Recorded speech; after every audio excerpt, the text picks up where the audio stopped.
Hello guys, this is Zona and welcome back to another PD2 video. Yes, we have Whirlwind Barbarian for today's video. So many people told me they want to see an update Whirlwind video for Season 2. So, there you go. In this video, I'll be talking about gear selections, skills, charms, stats, and mercenaries. So, let's jump into the details now. In Season 1, the attack speed of Whirlwind was locked at 4 frames and did not splash. It can hit only 2 targets each tick. In Season 2, the attack speed is lowered to 5 frames, but it now can splash and proc. Generally, Whirlwind deals less single target damage compared to Season 1, but it's now a much better AoE skill. So, with the changes of Whirlwind, do we use the same gear as Season 1? Well, most gear remains the same, but the way we choose our weapon is changed. I'll go through the gear options really quick and then spend some time to explain how to choose a nice weapon. G phase with plain ED jewels. For Deadly Strike, FHR, Strength. This is a really nice offense-oriented helm. Alternatives: Ariad's Phase, Halbert's Rain. To throw with plain ED jewels, up to 35 Deadly Strike, #1 offense-oriented armor in the whole game. Alternatives: Fortitude, Leviathan. High Lords for Deadly Strike, Skill and Lightning Res. The attack speed on it does not matter. Alternative: Atma Scarab for amplified damage. Ghoul Rider for Deadly Strike. Alternative: War Traveler for damage and magic find. Nosferatus for Deadly Strike, Strength and Life Leech. Alternatives: String of Ears and Verdango for PDR. Soul Drainer for minus physical resistance. Alternatives: Steel Rend for ED and Strength. Laying of Hands for ED to Demon and Fire Res. Brave Palm for Deadly Strike.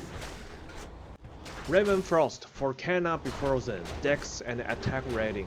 BK Set Ring for PDR and AD. Alternatives: BK Waiting Ring and any Dual Leech Ring. With my setup, I have 97% Deadly Strike, which means nearly every single hit deals 2 times of the numbers shown on my character sheet. Pretty crazy, huh? So, what is the most important thing to a good Whirlwind weapon?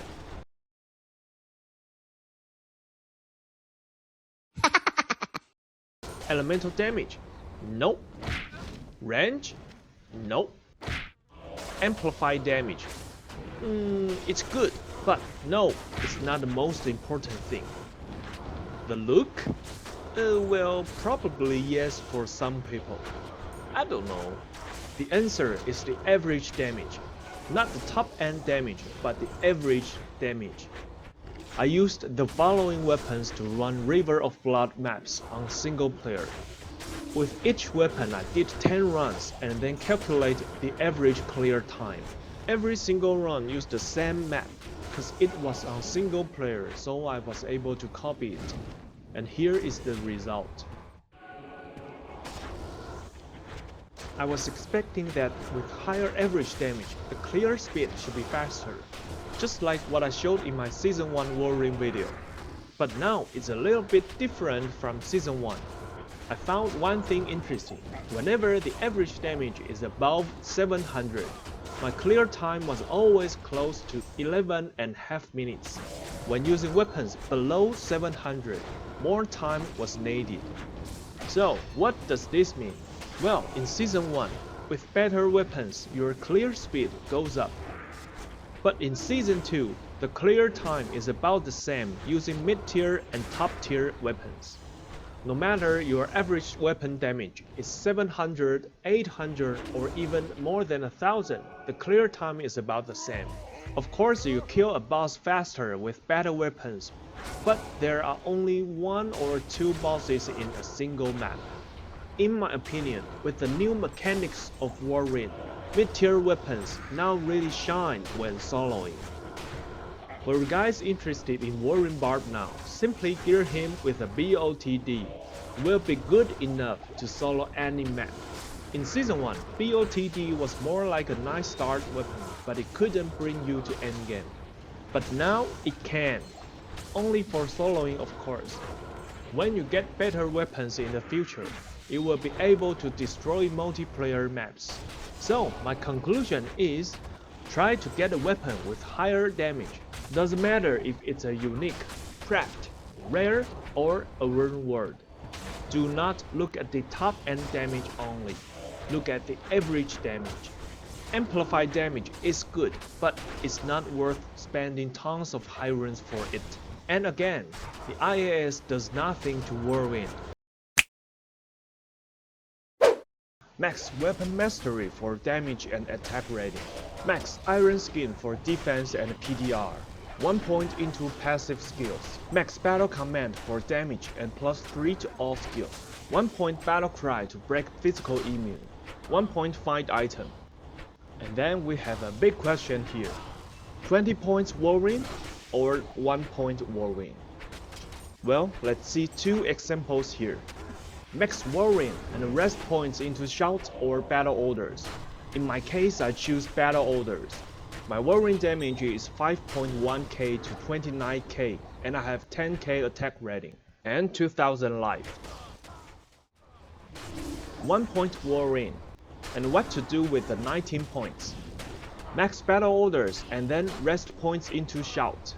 Thus, I have additional 165 life from battle orders. And because I want to keep my life at 2000, now I can move some points from vitality to strength to have some more damage. In this case, my Whirlwind damage is 5k to 28k, 9.2k attack rating, and I still have 2000 life. So what is the difference between the 2 cases? I lose only 2% of overall damage when not maxing Whirlwind. Is that huge? No, not at all. For me, I feel more comfortable with low-level Whirlwind because it's much easier to aim. However, I'm pretty sure that some of you love Max Whirlwind instead of low-level. Through watching this video, Max Whirlwind looks more satisfying, more exciting, and more entertaining. But I feel tired every time I do like 2 maps in a row with Max Whirlwind. And most importantly, can you clear a map faster with Max Whirlwind? Probably no.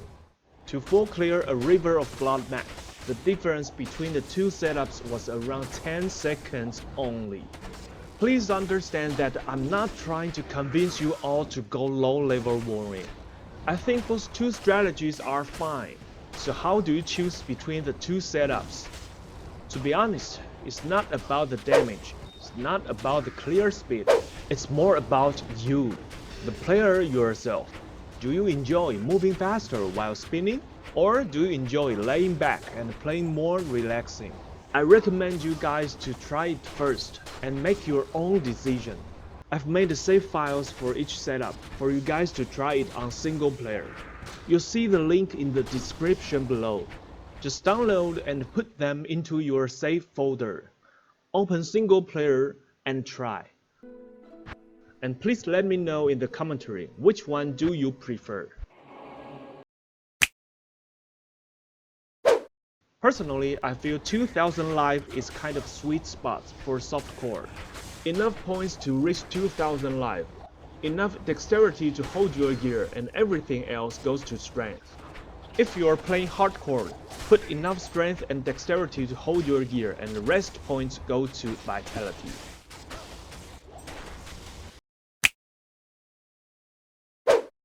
Ending Torch. You could use 10 max Grand Charms or Mastery Grand Charms. In fact, charms are not important for this build at all. With a nice ethereal two-handed weapon, you will have no problem destroying any map, even with empty inventory. So simply use whatever you have.